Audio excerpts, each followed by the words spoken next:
Shalom, shalom, peuple de Dieu. Je vous salue encore tous au nom de Jésus-Christ, notre Sauveur, notre Roi des Rois. Bienvenue encore au programme des 30 jours de guérison. La parole de guérison d'aujourd'hui, 20 août. Les thèmes du message d'aujourd'hui. La miséricorde de Dieu peut changer votre histoire. La miséricorde de Dieu peut changer votre histoire. Lisons le livre de Jonas, chapitre 3, verset 10, qui déclare: Dieu vit qu'ils agissaient ainsi et qu'ils revenaient de leur mauvaise voie. Alors Dieu s'est repenti du mal qu'il avait résolu de leur faire et il ne le fit pas. Amen. Bien-aimés dans le Seigneur, vous regardez peut-être votre passé avec la crainte que vos erreurs aient déjà décidé de la fin de votre histoire. Ninive était sous l'avertissement à cause de sa mauvaise voie. Mais lorsque ses habitants changèrent de conduite, Dieu vit leurs actes. Leur histoire nous montre qu'un retour sincère peut ouvrir un nouveau chapitre sous la miséricorde de Dieu. Ce qui semblait se diriger vers la destruction ne se termine pas comme prévu. Ne laissez pas la honte vous convaincre que le changement n'est plus possible. Revenez sincèrement à Dieu et abandonnez les voies qui vous éloignent de lui. La miséricorde de Dieu peut changer votre histoire. Votre passé ne va pas contrôler votre avenir.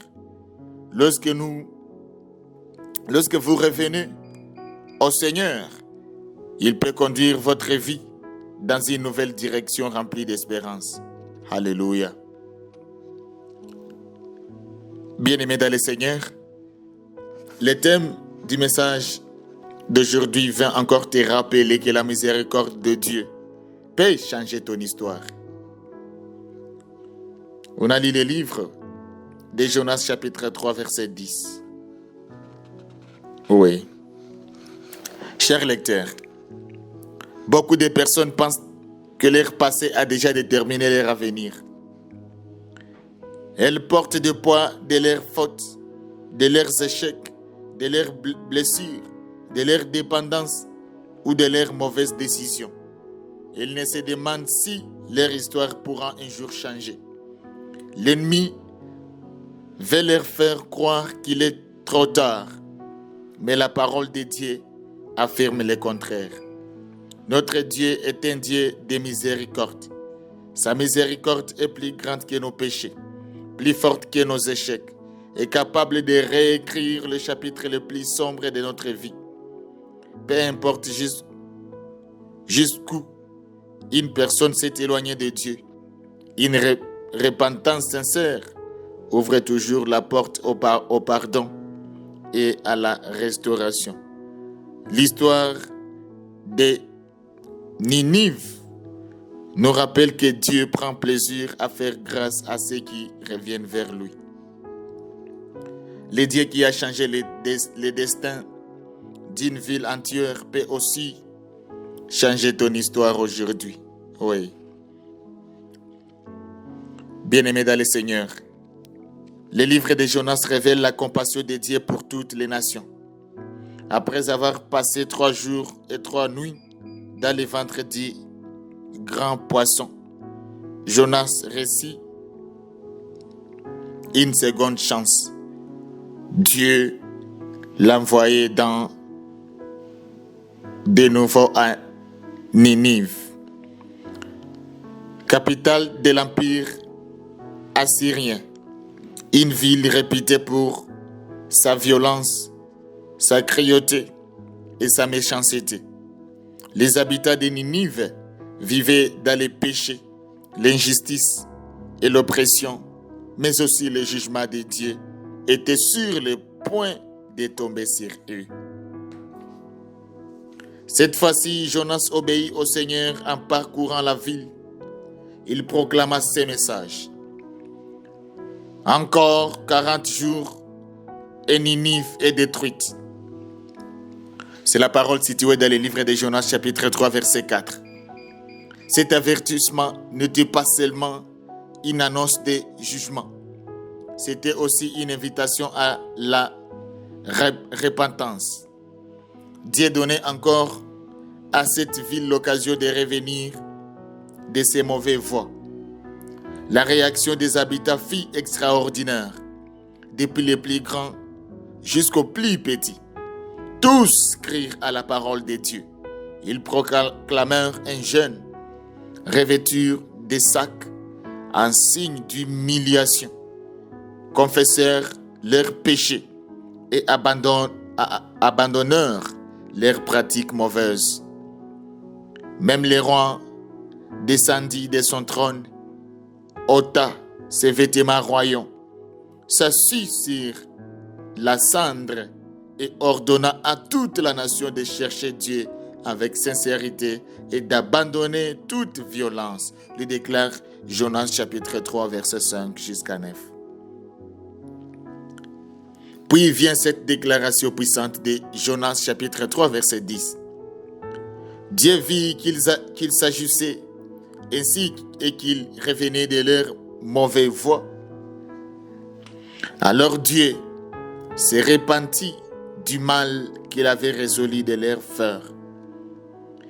Et il ne les fit pas.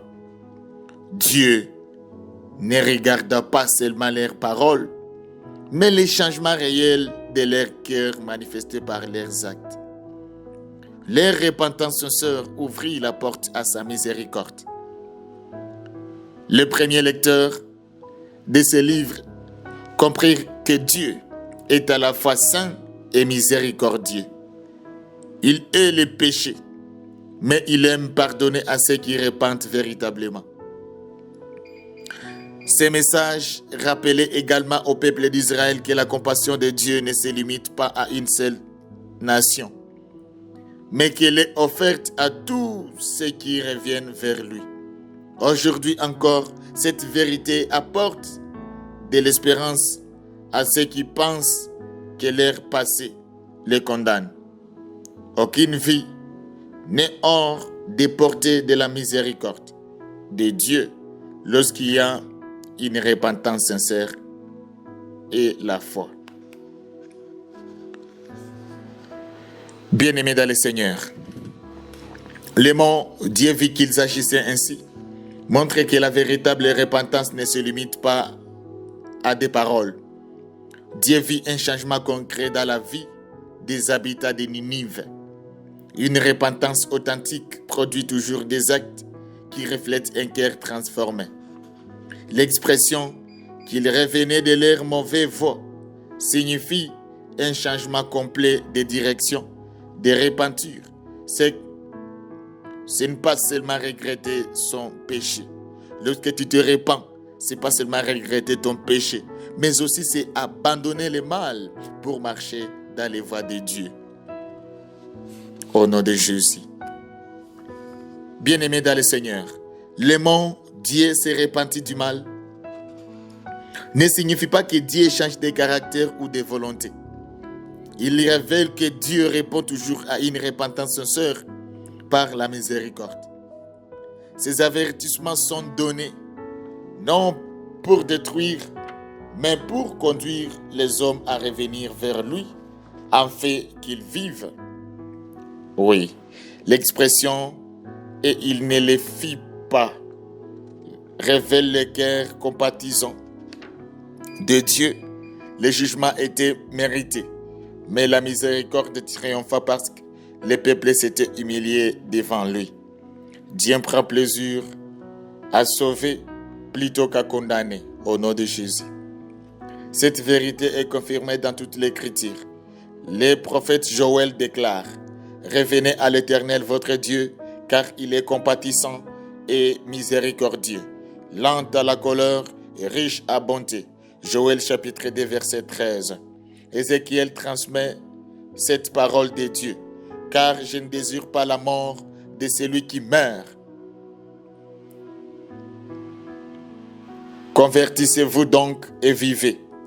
Ézéchiel chapitre 18, verset 32. Jésus lui-même affirma: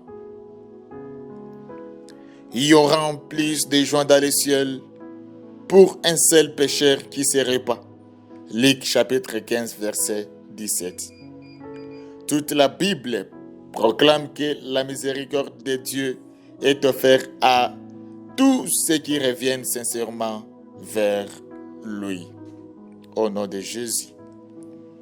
Chers lecteurs, bien-aimés dans le Seigneur, ne laisse jamais ton passé te convaincre que ton avenir est déjà condamné. La miséricorde de Dieu peut réécrire ton histoire. Aucun péché, aucun échec, aucune dépendance, aucune honte, ni aucune blessure n'est trop grande pour la gloire de Dieu. Si le Saint-Esprit ne convainc aujourd'hui, ne tarde pas à répondre. Comme les habitants de Ninive, humilie-toi devant Dieu, reconnais tes péchés et abandonne tout ce qui t'éloigne de lui. Chaque pas de repentance ouvre la porte à la gloire restauratrice de Dieu. Cher lecteur, si tu as déjà reçu la miséricorde du Seigneur, deviens à toi, ton tour, un instrument de cette miséricorde. Pardonne à ceux qui t'ont offensé. Révèle ceux qui sont tombés. Et ne considère jamais qu'aucune personne est trop éloignée pour être sauvée. Vis chaque jour dans la reconnaissance envers Dieu. Que toute ta vie témoigne que sa grâce transforme les cœurs, restaure les vies, renouvelle l'espérance et offre de nouveaux commencements. Souviens-toi que ton passé n'a pas le dernier mot. C'est la miséricorde de Dieu qui l'a. Au nom de Jésus. Bien-aimés dans le Seigneur, question de réflexion sur la parole d'aujourd'hui. Dans quel domaine de ta vie Dieu t'appelle-t-il aujourd'hui à une véritable repentance? Deuxième question. As-tu laissé la culpabilité ou la honte te convaincre que ton histoire ne peut plus changer? Troisième question. Quelle décision concrète peux-tu prendre aujourd'hui pour abandonner ce qui déplaît à Dieu? Quatrième question. Comment la miséricorde de Dieu a-t-elle déjà transformé ta vie? Cinquième question. Comment peux-tu manifester la miséricorde et le pardon de Dieu envers quelqu'un d'autre? Que Dieu nous aide à trouver de bonnes réponses à ces très belles questions pour la parole. Bien-aimés dans le Seigneur, prions ensemble pour la parole. Père Céleste, je te remercie parce que tu es riche en miséricorde et rempli d'un amour qui ne cesse jamais. Merci de ne pas me traiter selon mes péchés, mais selon ta compassion infinie. Ta miséricorde me donne l'espérance, ta grâce m'offre un nouveau départ et ton pardon restaure ma vie. Seigneur Jésus-Christ, je viens devant toi avec un cœur humble. Je reconnais mes péchés, mes échecs, mon orgueil, mes mauvaises attitudes et tout ce qui m'a éloigné de ta volonté. Pardonne-moi, purifie-moi par ton sang précieux et crée à moi un cœur pur. Aide-moi à me détourner définitivement de tout ce qui te déplaît. Merci parce que ta miséricorde est plus grande que mon passé. Brise toutes les chaînes de la culpabilité, de la honte, de la dépendance, de la peur, de l'amertume, du manque de pardon et de la condamnation. Guéris toutes les blessures de mon cœur et rends-moi la joie de ton salut. Que ma vie devienne un témoignage vivant dans ta grâce qui transforme. Je te prie pour ma vie spirituelle. Remplis-moi du Saint-Esprit et aide-moi à marcher chaque jour dans l'obéissance. Donne-moi une profonde soif de ta parole, une passion renouvelée pour la prière et un cœur qui recherche la sainteté. Fais-moi grandir chaque jour à l'image de Jésus-Christ. Je te prie pour ma famille, que ta miséricorde repose sur chacun des membres de notre foyer. Restaure les relations brisées, guéris les blessures émotionnelles, pardonne nos fautes et unis-nous dans ton amour. Que notre maison soit un lieu où Christ est honoré et où règne ta paix. Je te prie pour ma santé. Étends ta main guérissante sur mon corps, mon intelligence et mes émotions. Guéris toute maladie, enlève l'anxiété, la dépression, la peur, le découragement. Renouvelle mes forces et remplis-moi de ta paix et de la joie qui viennent de ta présence, Seigneur. Je te prie pour mon travail, mon ministère, mes études, mon entreprise et toutes les responsabilités que tu m'as confiées. Que ta miséricorde ouvre de nouvelles portes, restaure les occasions perdues et bénisse le travail de mes mains. Accorde-moi la sagesse, la faveur, l'intégrité et l'excellence dans tout ce que j'entreprends. Seigneur, je te remets également mes finances. Que ta miséricorde apporte la provision là où il y a le manque, la restauration là où il y a eu des pertes et la sagesse dans chacune de mes décisions financières. Apprends-moi à être un fidèle intendant de toutes les bénédictions que tu me confies. Je te confie mon avenir. Écris un nouveau chapitre de ma vie selon ton plan parfait. Éloigne-moi des chemins qui conduisent à la destruction et dirige-moi vers la destinée que tu as préparée pour moi. Que toute ma vie reflète la puissance de ta miséricorde et glorifie ton saint nom. Merci parce que je crois que mon histoire n'est pas terminée. La miséricorde est en train de me transformer, de me restaurer et de me conduire vers un avenir rempli d'espérance. Je déclare que mon passé ne définira pas ma destinée, oui, car ta grâce fait toutes choses nouvelles. Au nom puissant et victorieux de Jésus-Christ que nous prions ainsi. Amen. Bien-aimés dans le Seigneur, c'était la parole de guérison comme d'habitude. Merci à toi qui partage tes commentaires et tes pensées, qui partage toujours tes pensées dans les commentaires. Que Dieu te bénisse. Nous sommes là et nous vous répondons toujours. Je vais te rappeler encore que cette très bonne et grande parole de guérison est disponible sur Amazon.com. Tu peux vraiment passer ton commande. Les éditions sont là. Passe les commandes, les livres s'achètent seulement à un prix de 10 000 francs en deux. Tu seras guéri, ta famille sera guérie, tes relations seront guéries et la gloire reviendra au Dieu Tout-Puissant. Que Dieu vous bénisse abondamment. Amen.